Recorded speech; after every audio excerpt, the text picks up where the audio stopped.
For the first time in a long time, the North Carolina Tar Heels are visiting Clemson, South Carolina to play this Saturday, 3:30 ESPN.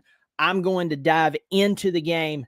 Welcome to the Clemson Football Live channel. I'm Brian. I'm glad you're here.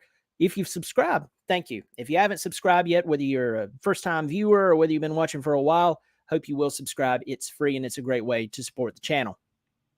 Now, when I said it's been a while since North Carolina has visited Clemson, South Carolina, I mean a long time. It's been 2014. It was 2014 the last time they came to Clemson. They lost 50-35 in a shootout. Year before, the time before that was 2011. They lost 59-38. And then the time before that was 2006. Clemson beat them 52-7. Now, it's been a while since North Carolina has actually beat Clemson. The last time they beat the Tigers was in 2010. They won 21-16. Now, we know the reason why they haven't visited Clemson and Clemson really hasn't played them that much is because the whole division thing. Now, the divisions, as of this year, is now gone. The interesting part about the divisions is how it's lining up at this time. You're like, Brian, what do you mean lining up at this time? Okay, that was poorly said, but I'm going to show you the ACC standings as it is. Now, remember, the top two teams will play in the ACC championship. At this time, Florida State is undefeated in conference play. Next up is Louisville. Louisville is 6-1. North Carolina is in a 3-team tie with North Carolina State and Virginia Tech at 4-2. Now, Louisville plays Miami. I'm going to get to the Clemson game in just a second, but I'm telling you what could be pushing North Carolina to play their very best game. Okay? This means a lot for North Carolina, and this in turn can influence the way they play against Clemson and how the game can turn out. There's a lot on the line for North Carolina. Now, if Louisville should lose to Miami, transparently, I don't know how it will be decided between Louisville and, well, the rest of the teams. I guess they'll have some type of head-to-head, and since there will be a tie across the board, they would probably go to points for, points against, etc. But this is a big game for North Carolina, whether there is ACC championship implications or not. Who wants to lose a third game? No one wants to lose one game, much less a third one. So North Carolina comes into this game with a lot on the line. Clemson, on the other hand, let's look at them. Clemson comes into the game on a 2-game win streak after a 4-4 start. People's upset. People's mad. There's divisions and factions in the Clemson community. Who's all in, who are bandwagon fans, all of that bunch of stuff. And it's not that long ago, folks. Clemson beats Notre Dame. Then they went out and they played Georgia Tech. And I did a video last week. Most important games in recent history in the Dabo Swinney era. And what I mean by that is, after all this weirdness and the worst season that Clemson has had since 2010, can Clemson get past the mental block of what has went on, learn from it, move on from it, and finish out the season strong? Because Georgia Tech is not some juggernaut football team. North Carolina is actually the strongest team left on our schedule, even when the Georgia Tech video, I did the video with Georgia Tech, North Carolina, and South Carolina left. I said North Carolina is obviously the toughest team. South Carolina is the rivalry game. We'll talk about that next week. It's going to be crazy. South Carolina struggled. But Clemson knows that they have to bring their A game against North Carolina. But can they get over the hump? North Carolina, again, they lost 2 games in a row. Nothing about it made sense. They lost to Virginia. I mean, who loses to Virginia?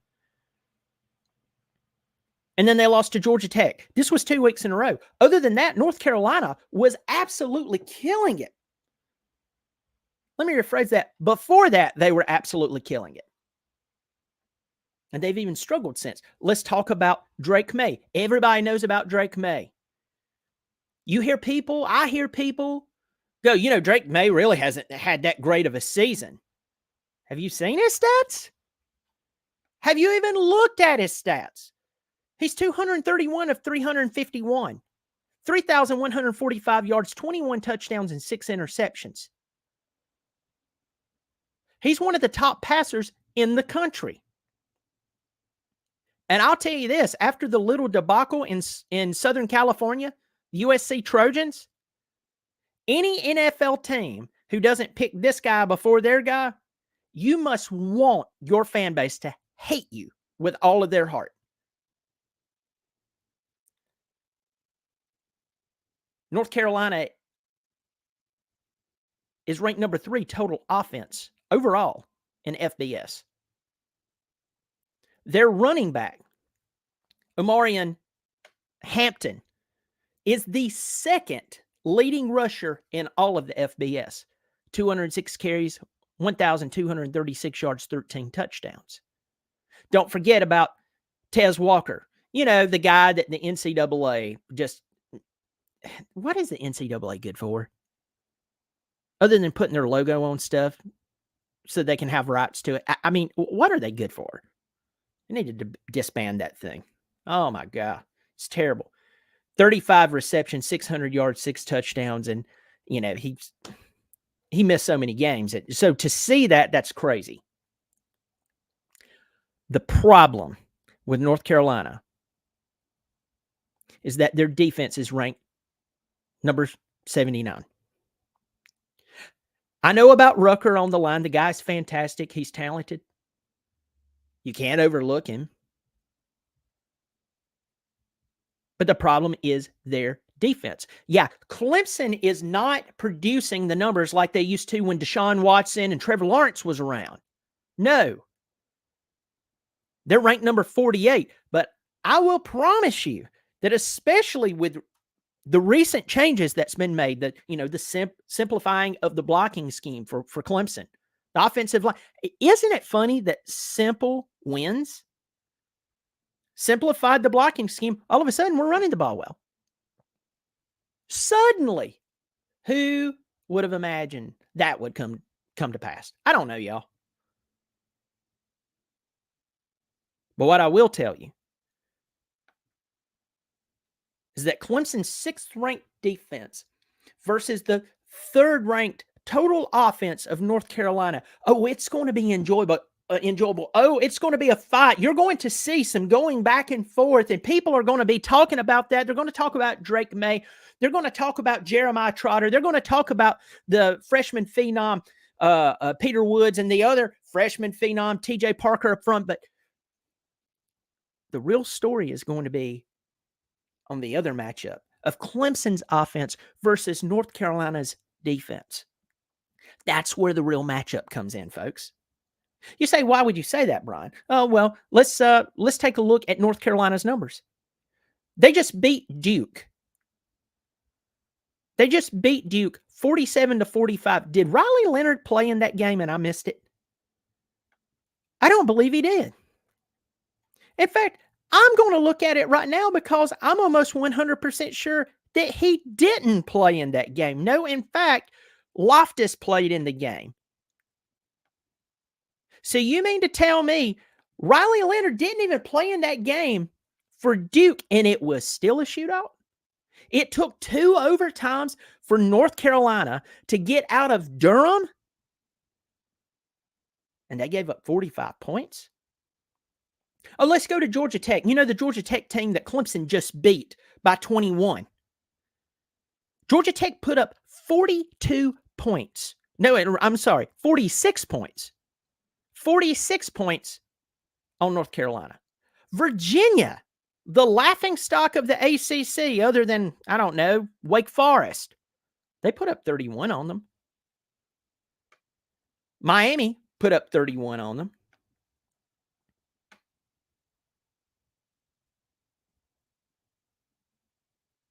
Appalachian State, second game of the year, put up 34 on them. So we could say take that off the table because it was so long ago. But still, the truth is this game is going to come down between Clemson's offense and North Carolina's defense. We can talk about the ABCs of football, and my goodness, for Clemson this year, the ABCs of football has bit us in the butt more than we can, more than any other time that I can think of in at least the Dabo Swinney era, but probably more than in the past 20 years. What do I mean? Turnovers. Turnovers will kill you. And that has killed Clemson. Now, against Georgia Tech, it was a different story. Clemson had 4 interceptions, 1 return for a touchdown, and all the peasants, including myself, rejoiced. We were happy. It made us feel good. So Clemson can't come in here and turn over the ball to a team who has 2 of the top players by production in college football on their team. You can't do it. Sorry. And Tez Walker's explosive. So unless his head falls off between now, which is Wednesday, Wednesday before the game, unless his head falls off and rolls, Clemson is going to have to deal with him as well. They have the defense and the personnel to do it. But the offense can't go in there and turn over the ball. Now, have we turned the corner? That's the most important question.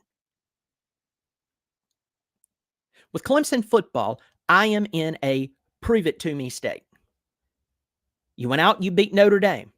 I said that it would be very difficult for most teams at this time in the season, in this mindset of the season, for any team, much less Clemson, to come off of a big win after a disappointing season and then play an underwhelming team tucked, sandwiched in between another good team.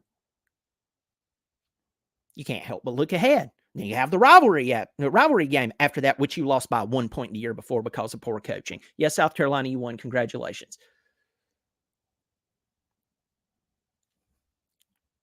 The point is, they played that game and not only played it well, they dominated, which is fantastic. Now you have to play North Carolina. Now you have to continue to clean up the mistakes of turning over the ball. Now you have to continue to run the football effectively. Maffa and Shipley, keep feeding them. Keep getting Cade even more comfortable. Keep finding Brenningstool like, well, you found Brenningstool this past week. Keep going after your wide receivers, but run the football. You have the players to do it. A little Dominique Thomas wouldn't hurt us either. So I'm going to give you my prediction for this game. First of all, anyone can win this game. I'm not going Bobby Dodd there. Anyone can beat anyone on any day. Nope, I'm not going that. I'm not trying to give myself an easy out. But where Clemson is at currently, they could win any game. If they had to play Florida State this week, they could beat Florida State. They could lose to Florida State. But that game has already came and went, and Florida State won. They played Duke. They lost by 3 touchdowns. So this team is capable of doing great things, and this team is fully capable of walking out onto the field, having their pants fall around their ankles, and they fall down as their naked butts show to the entire country on live college television. But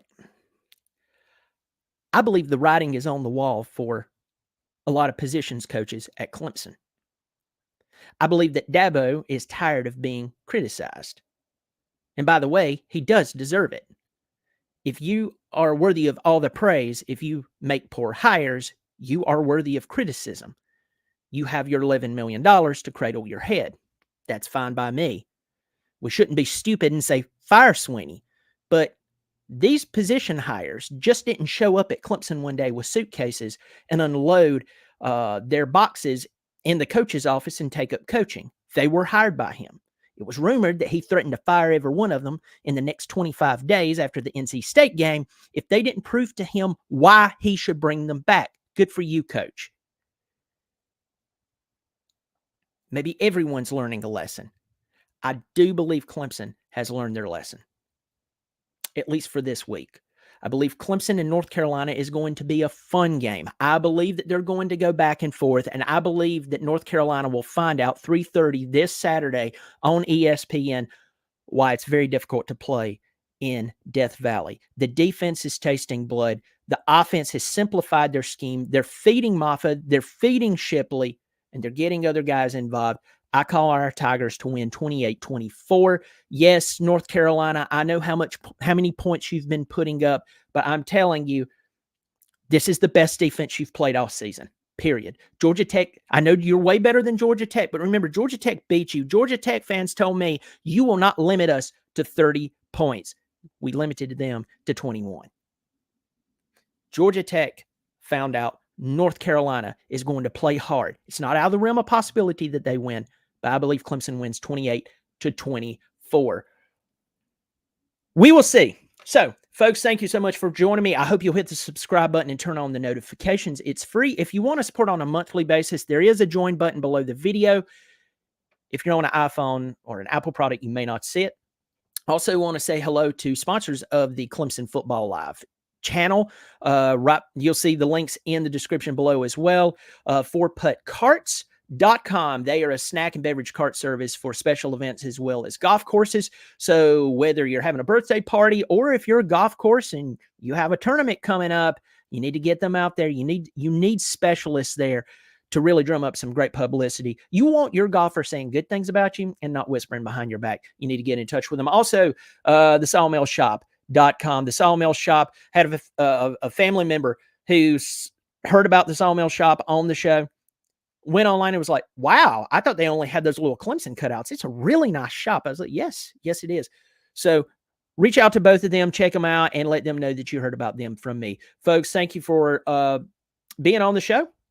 Thank you for stopping in. I see a bunch of people in here. Grafnar, I got Sooner History. I got Jesus Loves You in here. I have John Setton. I have Jacob Grigg.